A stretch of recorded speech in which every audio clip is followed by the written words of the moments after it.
AP శాసనసభ సమావేశాలు ఈ నెల 26 వరకు కొనసాగనున్నాయి. 2 బిల్లులు ప్రవేశపెట్టడంతో పాటు 3 శ్వేతపత్రాలు ప్రభుత్వం సభలో ప్రవేశపెట్టనుంది.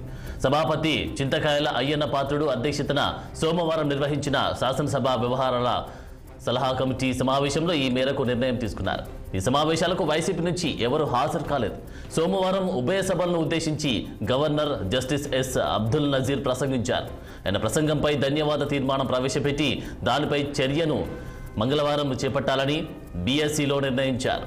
ల్యాండ్ టైటిలింగ్ యాక్ట్ను రద్దు చేస్తూ ఒక బిల్లు, ఎన్టీఆర్ ఆరోగ్య విశ్వవిద్యాలయానికి వైఎస్ఆర్ అని పేరు మారుస్తూ గత ప్రభుత్వం తీసుకువచ్చిన సవరణను రద్దు చేస్తూ యూనివర్సిటీకి తిరిగి ఎన్టీఆర్ పేరును పెడుతూ రెండో బిల్లును ఈ సమావేశంలో ప్రభుత్వం ప్రవేశపెట్టనుంది.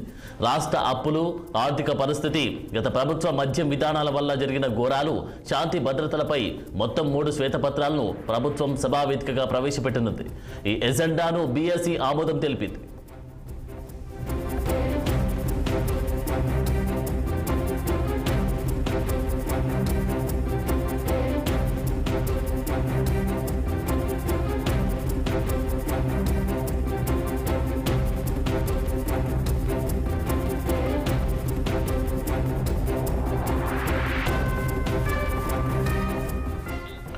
ఇదే అంశానికి సంబంధించి తాజా అప్డేట్స్ మా విజయవాడ ప్రతినిధి కృష్ణ అందిస్తారు. కృష్ణ, మార్నింగ్ ఆనంద్. ఈ రోజు రెండో రోజు అసెంబ్లీ సమావేశాలు అయితే జరగనున్నాయి. ప్రధానంగా ఈ అసెంబ్లీ సమావేశాల్లో ఈ రోజు ఏదైతే నిన్న గవర్నర్ ఉభయ సభను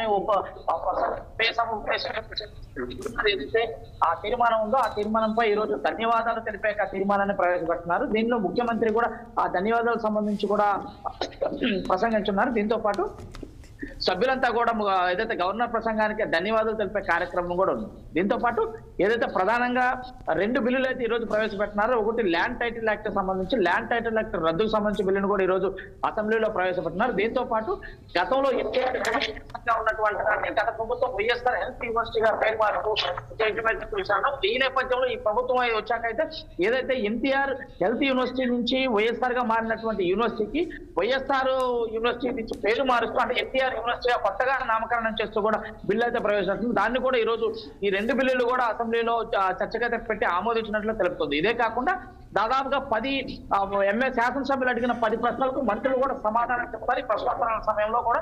ఇదే కాకుండా గతంలో అంటే గత ప్రభుత్వం వచ్చినప్పుడు దాదాపుగా 7 శ్వేతపత్రాలు విడుదల చేస్తామని చెప్పేసి కూడా ముఖ్యమంత్రి చెప్పడం అయితే చూసాము. ఈ నేపథ్యంలో ఇప్పటికే 4 శ్వేతపత్రాలు అయితే ముఖ్యమంత్రి చంద్రబాబు నాయుడు విడుదల చేశారు.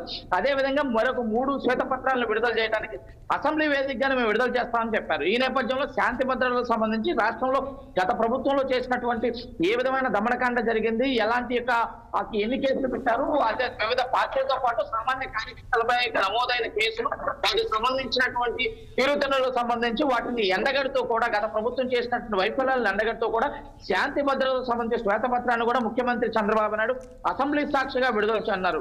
అదేవిధంగా ఆర్థిక శాఖ గత 5 సంవత్సరాల్లో ఆర్థిక శాఖ ఏ విధంగా చిన్నాభిన్నమైంది, రాష్ట్రంలో ఇన్ని లక్షల కోట్ల అప్పులు అయినాయి, ఎక్కడెక్కడ అప్పులు చేశారు, ఆర్థిక వ్యవస్థని ఏ విధంగా నాశనం చేశాడు, అన్నింటినీ మళ్ళీ కొత్త ప్రభుత్వం ఏ విధంగా గాడిలో పెట్టాలనే విషయాన్ని కూడా సంపూర్ణంగా ప్రజలకు వివరిస్తూ ఆ ఆర్థిక శాఖపై కూడా మరొక శ్వేతపత్రాలను విడుదల చేస్తున్నారు. అదేవిధంగా మద్యం పాలసీ, గతంలో ఉన్నటువంటి మద్యం పాలసీని గత 5 ఏళ్ళు అంటే వైఎస్ఆర్ కాంగ్రెస్ పార్టీ 5 సంవత్సరాలు కూడా మద్యం పాలసీని ఏ విధంగా ఆ దొడ్డి పట్టించింది, ప్రభుత్వం షాపుల పేరు చెప్పుకొని ఏ విధంగా ఆ లిక్కర్ ని ఏ విధంగా అమ్మారు, ఎటువంటి లిక్కర్ ని తీసుకొచ్చారు, దానివల్ల ఎంత ప్రభుత్వానికి లాస్ వచ్చింది, అవన్నీ అంటే దానికి సంబంధించి మొత్తం సంపూర్ణంగా కూడా మద్యం పాలసీ శ్వేతపత్రాలను విడుదల చేసి ప్రజలకైతే వివరించినట్లయితే మనకు ప్రధానంగా తెలుస్తుంది. వీటన్నిటితో పాటు ఇప్పటికే ఎవరైతే వైఎస్ఆర్ కాంగ్రెస్ పార్టీ శ్రేణులు ఉన్నారో వీరంతా కూడా రేపు ఢిల్లీలో జరగబోయే ధర్నా కార్యక్రమంలో పాల్గొనడానికి శాసనసభ్యులు కానీ శాసన మండలితో పాటు మాజీ ముఖ్యమంత్రి జగన్మోహన్ రెడ్డి కూడా ఢిల్లీ అయితే పయనమైన వెళ్ళారు. ఇప్పుడు ఈ యొక్క సమావేశాలకైతే వైఎస్ఆర్ కాంగ్రెస్ పార్టీ థ్యాంక్ యూ కృష్ణ.